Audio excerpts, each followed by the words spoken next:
দুনিয়ার কিছু নামাজ আছে, এক নামাজে জান্নাত ওয়াজিব। হ্যাঁ আছে, হুজুরকে জিজ্ঞেস করেন। পাহাড়ের চূড়ায় আজানের আওয়াজ গেছে, ওইখানেই দাঁড়ায় গেছে আল্লাহু আকবার। চূড়ার নামাজ তাকে জান্নাত দিবে, জান্নাত।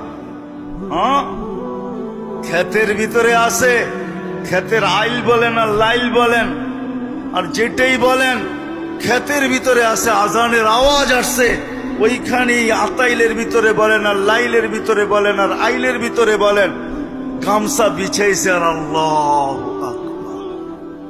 মালিক তুই বড়, আমার ক্ষেত বড় না।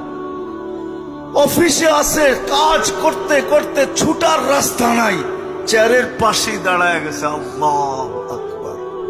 এই সমস্ত ক্ষেত্রগুলা জান্নাত ওয়াজিব করে দেয়, ওয়াজিব। আল্লাহ ফেরেশতাদেরকে দেখায় কত